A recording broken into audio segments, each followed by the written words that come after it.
दोस्तों, श्री राधा रानी जो इस सारे जगत की स्वामिनी है, उनके नाम की महिमा अद्वितीय, अद्भुत और अनंत है। श्री राधा रानी का नाम इतना शक्तिशाली है कि स्वयं जगत के पालनहार परब्रह्मा श्री कृष्ण भी इस नाम को सदा जपते रहते हैं। स्वयं भगवान श्री कृष्ण कहते हैं कि जिस भक्त ने मेरे 100 नाम का स्मरण किया और श्री राधा का एक बार नाम लिया तो दोनों का फल एक समान होगा। लेकिन जो भक्त सदा राधा नाम का जप करते हैं, उनको वो सब प्राप्त हो जाता है जो कोई सोच भी नहीं सकता। इतनी महत्वता है श्री राधा नाम की। श्री राधा नाम स्मरण करने से ही मनुष्य के जीवन की सारी बाधाएं दूर हो जाती है और स्वयं श्री कृष्ण भी उन मनुष्यों की मदद करने आ जाते हैं जो सदा राधा नाम रटते हैं। श्री कृष्ण को अपनी ओर करने का इससे सरल और सुगम उपाय कोई और हो ही नहीं सकता। अगर श्री कृष्ण की कृपा प्राप्त करनी हो तो श्री राधा नाम रटना पड़ेगा ही। दोस्तों, राधा शब्द में 2 अक्षर होते हैं, रा और धा। रा की उत्पत्ति हिंदी शब्द अनुराग से हुई है, जिसका अर्थ है अलौकिक प्रेम, और धा शब्द संस्कृत शब्द धावती से लिया गया है, जिसका अर्थ है जाने देना या कुछ देने की इच्छा करना। राधा नाम पूर्ण और बिना शर्त समर्पण का प्रतीक है। राधा नाम कोई नाम नहीं, यह तो एक अलौकिक अनुभव, एक अलौकिक प्रेम या अनंत प्रेम का प्रतीक माना जाता है। राधा नाम परम पुण्यकारी है।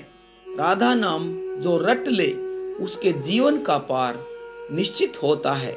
उसे गोलक धाम प्राप्त करने से कोई रोक ही नहीं सकता।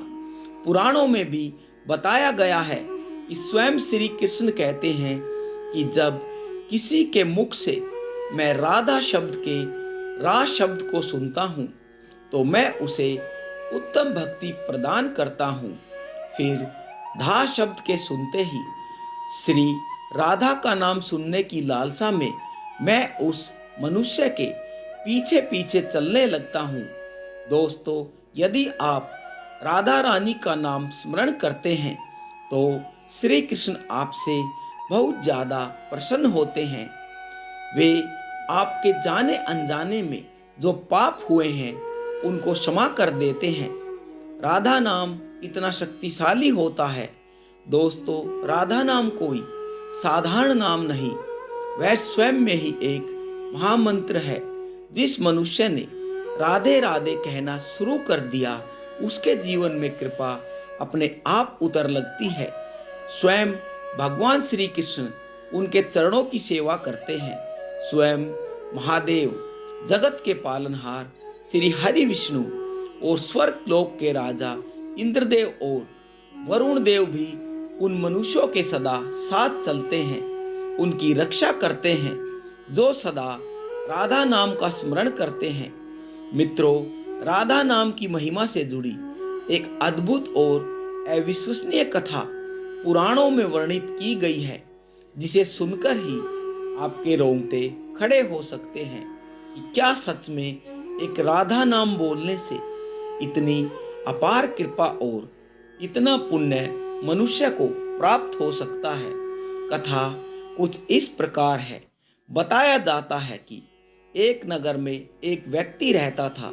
वह व्यक्ति अपने पुत्र के साथ सुखी जीवन व्यतीत करता था, लेकिन उसका पुत्र था वह भगवान में न विश्वास रखता और न ही कभी पूजा पाठ करता था।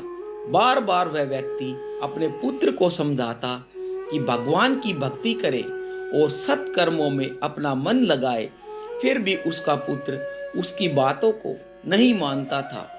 तब वह व्यक्ति एक बार एक संत के पास गया और बोला कि हे संत गुरुदेव, मेरा एक ही पुत्र है। वह न तो पूजा पाठ करता है और न ही कभी भगवान का नाम लेता है, आप कृपा कर कुछ ऐसा कीजिए कि उसका मन भगवान में लग जाए। तब संत जी कहते हैं, ठीक है बेटा, एक दिन तुम उसे मेरे पास लेकर आओ, फिर मैं उसे समझाऊंगा। तब अगले दिन वह व्यक्ति अपने बेटे को लेकर संत जी के पास गया। अब संत जी उसके बेटे से कहते हैं, पुत्र, एक बार राधे राधे बोलो। तब वह कहता है, मैं क्यों बोलूं, मैं क्यों कहूं? संत जी कहते हैं, पुत्र, एक बार केवल राधे राधे बोल दो। संत जी बार बार आग्रह करते हैं कि एक बार राधा नाम लो, लेकिन वह बार बार मना कर देता है और अंत तक उसने यही किया। आखिरकार अंत में जाकर उसने कहा, अरे संत गुरुदेव, मैं क्यों कहूँ राधे राधे? संत जी तो प्रसन्न हो उठे और कहने लगे, अब तुम्हारा उद्धार निश्चित है। तब उस बालक ने बड़े ही आश्चर्य से संत जी से पूछा कि यह कैसे संभव है, मैं तो कभी भगवान का नाम ही नहीं लेता। तब संत ने कहा, पुत्र, जब तुम मृत्यु को प्राप्त हो जाओगे और यमराज के पास जाओगे, तब यमराज तुमसे पूछेंगे कि कभी भगवान का नाम लिया, कोई अच्छा काम पृथ्वी पर किया तो बताओ। तब तुम कह देना कि मैंने जीवन में एक बार श्री राधा नाम बोला है। बस एक बार इतना बताकर वह संत वहां से चले जाते हैं। समय व्यतीत हुआ और अपनी आयु पूरा करने के बाद वह बालक मृत्यु को प्राप्त हुआ और मृत्यु के पश्चात वह यमलोक में पहुंचा। जब वह यमराज के पास पहुंचा तो यमराज ने उससे पूछा कि क्या तुमने कभी कोई अच्छा काम अपने जीवन में किया है? तब उसने कहा, हाँ महाराज, मैंने जीवन में एक बार श्री राधा नाम को बोला है। आप उसकी महिमा बताइए। इस पर यमराज सोचने लगे कि एक बार राधा नाम की क्या महिमा हो सकती है, इसका तो मुझे भी पता नहीं। तब यमदेव बोले, ठीक है, चलो इंद्रदेव के पास, वहीं इसके उत्तर के बारे में हमें बताएंगे। तब वह व्यक्ति बोला, मैं ऐसे नहीं जाऊंगा, पहले आप पालकी लेकर आओ, मैं उसमें बैठकर ही जाऊंगा। यमराज ने सोचा यह बहुत बड़ी मुसीबत है, फिर भी उसने पालकी मंगवाई और उसे पालकी में बिठाया गया। 4 कहार पालकी उठाने वाले लगाए गए। वह बोला, यमराज जी, सबसे आगे वाले कहार को हटाकर उसकी जगह पर आप उठाकर मुझे ले चलिए।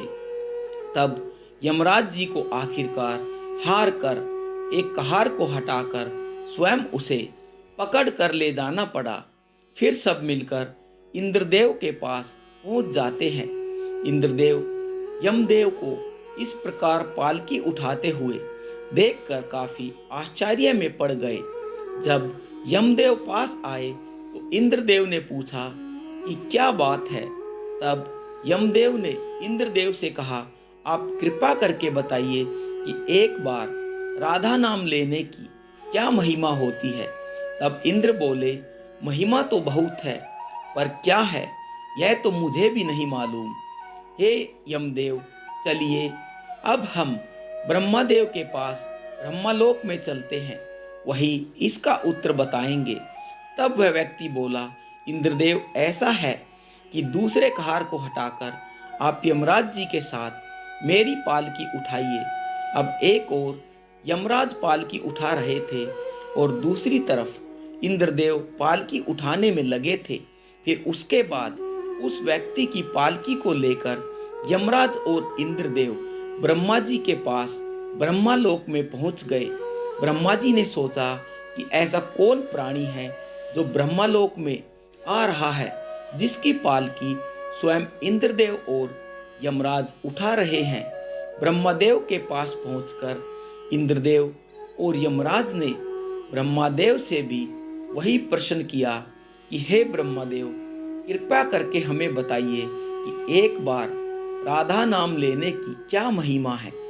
तब ब्रह्मा जी बोले, इसकी महिमा तो अपार है, पर इसकी वास्तविकता क्या है यह मुझे ठीक से पता नहीं, लेकिन भगवान शिव को यह जरूर पता होगा। हमें उनसे जाकर इस प्रश्न के बारे में पूछना चाहिए। तब सबकी बात सुनकर वो व्यक्ति बोला, ब्रह्मादेव, तीसरे कहार को हटाकर उसकी जगह आप लग जाइए। अब क्या करते, महिमा तो जानते ही नहीं थे। तो ब्रह्मा जी को हार कर पालकी उठानी पड़ी। अब पालकी की एक ओर यमराज हैं, दूसरी तरफ इंद्रदेव और पीछे हैं ब्रह्मा जी। सब लोग मिलकर भगवान शिव के पास गए और भगवान शिव से पूछा कि हे देवादिदेव महादेव, इस सर्व जगत की स्वामिनी श्री राधा रानी के नाम की क्या महिमा है। केवल एक बार नाम लेने की महिमा आप कृपा करके हमें बताइए। तब भगवान शिव बोले, महिमा तो मुझे भी नहीं मालूम, लेकिन भगवान विष्णु को इसका जरूर पता होगा। तब फिर सबकी बातें सुनकर वो व्यक्ति शिवजी से बोला, महादेव, अब कृपया कर आप भी पालकी उठाने में लग जाइए। महादेव को थोड़ा आश्चर्य हुआ, लेकिन उन्हें इस प्रश्न का उत्तर तो जानना ही था, इसलिए वह भी पालकी में लग गए। इस प्रकार ब्रह्मादेव, महादेव, यमराज और इंद्रदेव चारों उस व्यक्ति की पालकी पकड़ने में लग गए और उठाकर विष्णु लोक में पहुंचे। तब विष्णु जी ने उन सब से पूछा कि क्या बात है, आप सभी एक साथ एक मनुष्य को मेरे पास क्यों लेकर आए हो। तब सब ने पूछा कि हे जगत के पालनहार, हे श्री हरि, कृपा करके बताइए कि राधा नाम लेने की क्या महिमा है। तब विष्णु जी मुस्कुराए और बोले, अरे, जिसकी पालकी को स्वयं मृत्यु के राजा यमराज, स्वर्ग के राजा इंद्रदेव और ब्रह्मलोक के राजा ब्रह्मदेव और साक्षात देवादिदेव महादेव उठा रहे हो, इससे बड़ी महिमा क्या हो सकती है। जब सिर्फ एक बार श्री राधा नाम लेने के कारण आपने इनको पालकी में उठा लिया है, तो अब यह मेरी गोद में बैठने का अधिकारी हो चुका है। तब इस प्रकार जगत के पालनहार श्री हरि विष्णु जी ने राधा नाम की महिमा को बड़े ही स्पष्ट रूप से बताया।